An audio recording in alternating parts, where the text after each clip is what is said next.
बोलिए श्री सीताराम जी महाराज की जय हो।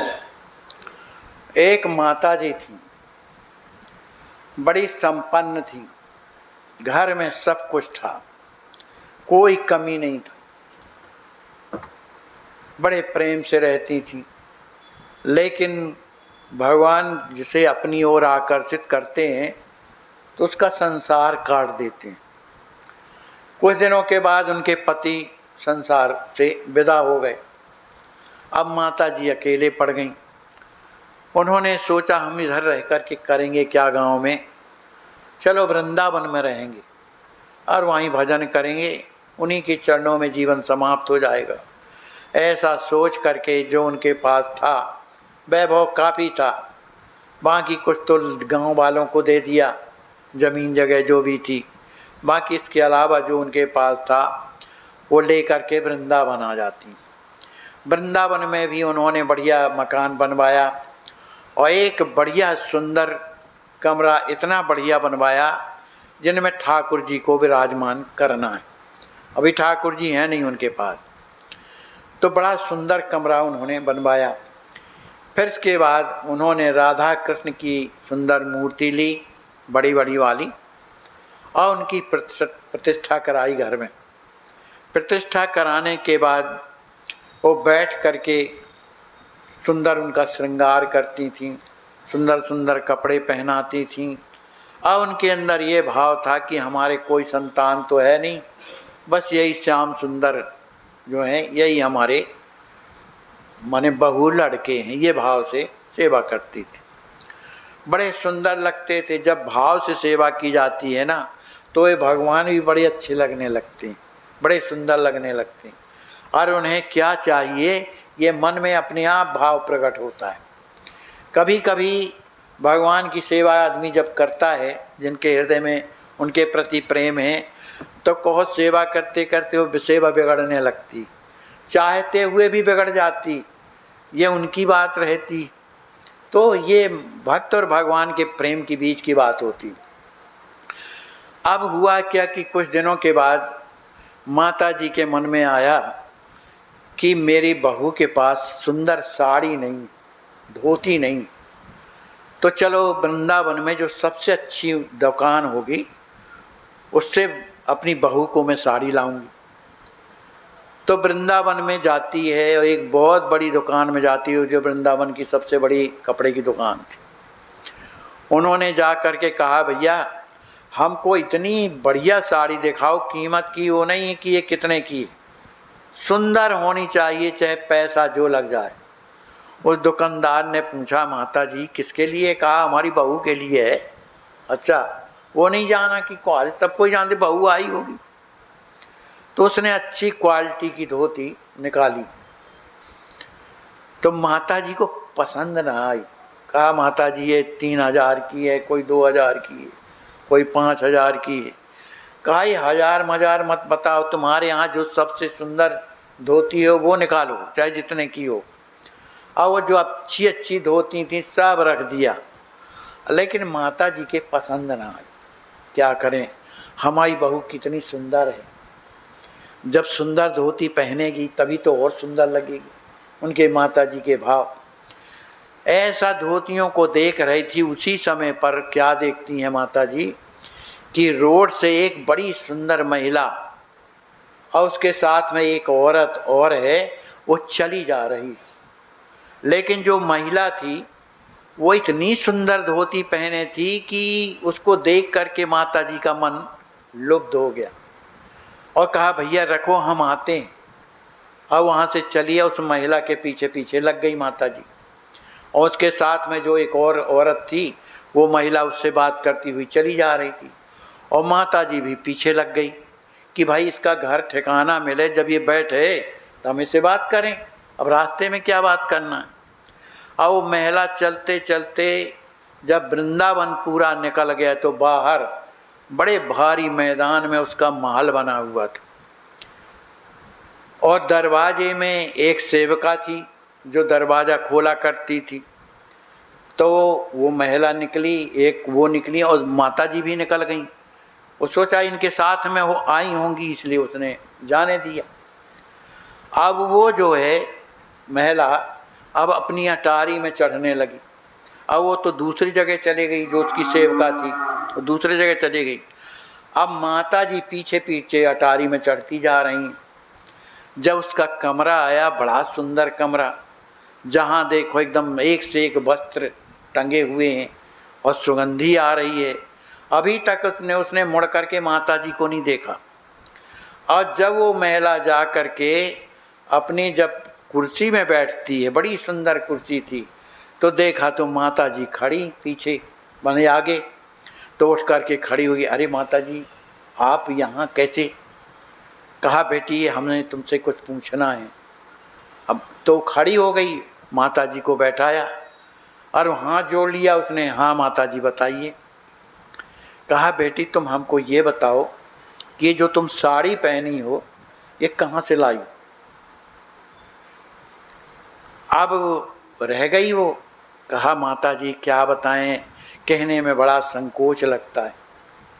आप हमको बेटी कहती हो, लेकिन मैं बेटी नहीं हूँ, मैं तो बेश्या हूँ।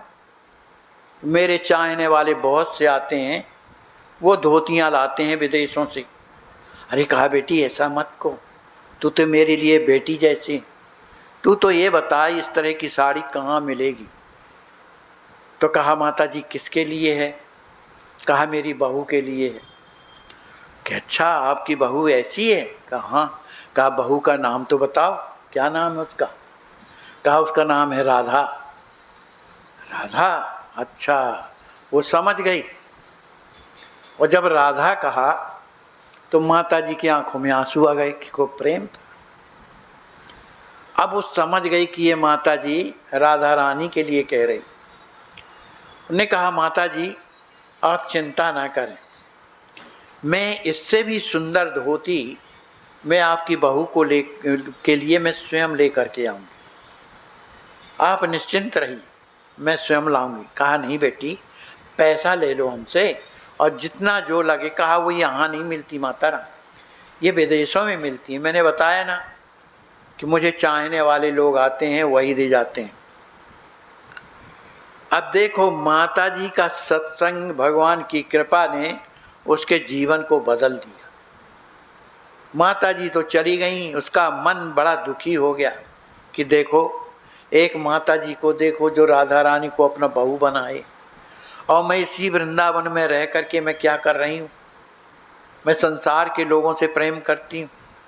कहीं अगर मैं भी अपने गोपाल जी से प्रेम करती, राधा रानी से प्रेम करती, तो मेरा भी जीवन बदल गया होता। अब चाहे कुछ ही हो जाए, शेष जीवन मैं अपनी राधा रानी को ही समर्पित करूँगी, ऐसा उसमें मन निश्चित कर लिया। अब उसके चाहने वाले जो आते ही थे शाम को, उसने साफ कह दिया कि देखो अब ये सब व्यवहार सब बंद, अब आप लोग भी भगवान की ओर चलो। जितना बना तो बुरा किया, लेकिन अब भगवान की ओर चलो। वो आप लोग चलो या ना चलो, अब आज से आप लोगों का ही रास्ता बंद। आप आइए, लेकिन इस भाव से ना आइए। और हमारी थोड़ी एक आप लोगों से प्रार्थना है कि जो इस तरह की साड़ी हम पहने हैं, ऐसी 2-4 साड़ियाँ आप लोग ला के दीजिए और हमसे पैसा लीजिए। आखिर जब ये बात उसने कहा तो लोगों को लगने लगा कि ये कैसा विचित्र इसका व्यवहार हो गया। हो सकता है कि भाई अभी उसका दिमाग ठीक ना हो, बाद में फिर सब सही हो जाए। तो बैठ गए, कहने लगे कि तुम ये इस तरह से बातें कैसी कहने लगे? तो साफ कह दिया कि देखो मैं ये सब संसार छोड़ चुकी हूँ, अब मैं तो अपनी राधा रानी के चरणों में जाऊंगी, और आप अगर इतनी सेवा कर सको तो ठीक है, और ना कर सको तो मैं खुद विदेश जा कर के और साड़ियाँ खरीद करके लाऊं। लेकिन उन लोगों ने कहा कि जब ऐसी बात है भगवान के लिए है तो हम लाएंगे, और इससे भी बड़ी सुंदर साड़ी लाएंगे। तो कुछ लोग अच्छे भी होते हैं, ऐसा थोड़ी है। तो एक ने कहा मैं ले आऊँगा। वो 5-6 साड़ी बड़ी सुंदर सुंदर और ले करके आया, और उसने कहा चलो मैंने भी ये काम छोड़ा, अब भगवान का भजन करूँगा। अब इधर जो है वो जो बेश्या थी उसने हवेली को जो है बेच दिया। बेच करके जितने पैसे उसमें मिले तो वो सब लेकर के और माता जी के आश्रम में आती।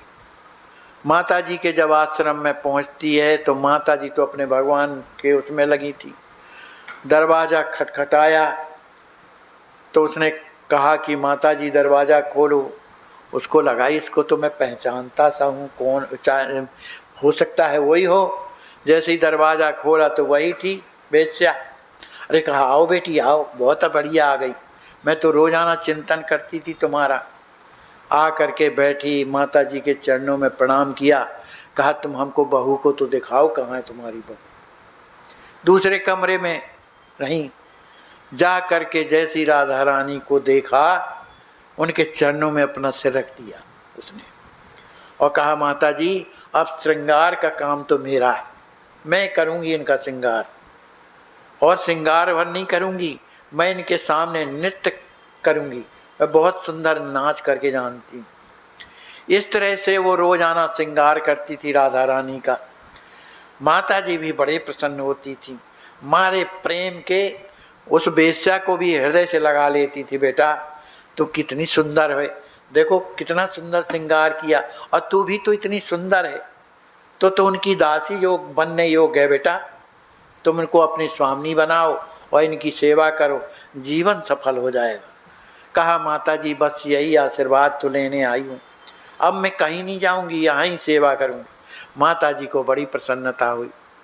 वो रोज़ाना श्रृंगार करती। भगवान का जब भोग लग जाता, दोपहर के बाद जब फिर पट खुलता था, तब ये भगवान के सामने राधा रानी के पद गा गा करके ऐसी मस्त हो जाती थी कि उसे होश नहीं रहता था। और नृत्य कला में होशियार तो थी ही वो, इतना सुंदर नाचती थी कि उस नृत्य को देख करके माता जी प्रसन्न हो जाती थी। अब इस तरह से कुछ दिन चलते चलते अब जब राधा रानी के प्रति जब प्रेम उमड़ गया, रोज़ाना उनकी सेवा करना, उनके प्रति कुछ न कुछ अपना व्यवहार अर्पित, मन ही मन प्रार्थना करती थी कि मैं तो बेश्या हूँ, आप तो स्वामिनी हैं, पर कृपा करें तो क्या मैं नहीं आपके योग्य बन सकती हूँ। देखो मन की व्यथा होती, वो कहीं लिखा सुना नहीं रहता है, मन की व्यथा अपने आप निकलती। रोज़ाना राधा रानी से यही कहती थी। एक दिन की बात है कि जब पट खुला और ये अपना श्रृंगार करके और राधा रानी के चरणों में प्रणाम किया और सुंदर पद गा गा करके राधा रानी के और नृत्य करने लगी। और नृत्य करते करते करते करते ऐसी विभोर हो गई, ऐसी विभोर हो गई कि उसे होश नहीं रहा। अंत में जा करके राधा रानी के चरणों में जैसे ही प्रणाम किया और उसका शरीर छूट गया। तो देखो भगवान की कृपा, ये कोई ज़रूरी थोड़ी है। देखो भगवान अपराध मने पाप आपके लिए भगवान तो क्षमा कर देते हैं, लेकिन कपट भगवान को पसंद नहीं है। सबसे बड़ी बात कपट नहीं होना चाहिए। पाप तो बनता है, इतनी इंद्रियां हैं, कहीं ना कहीं विषय तो जाते हैं। एक पाप है, हजारों लाखों पाप हैं, तो भगवान तो इसको क्षमा कर देते हैं उनकी कृपा से। लेकिन भगवान को कपट मोह कपट छल छिद्र न भावा, तो भगवान ने देखो उसको क्षमा किया और अपनी दासी बना लिया। इस तरह से भैया एक वेश्या भी और भगवान में ऐसी अनुरक्त हो गई कि वो राधा रानी के चरणों में उसका जीवन समर्पित हो गया। बोलिए श्री सीताराम जी महाराज जी की जय।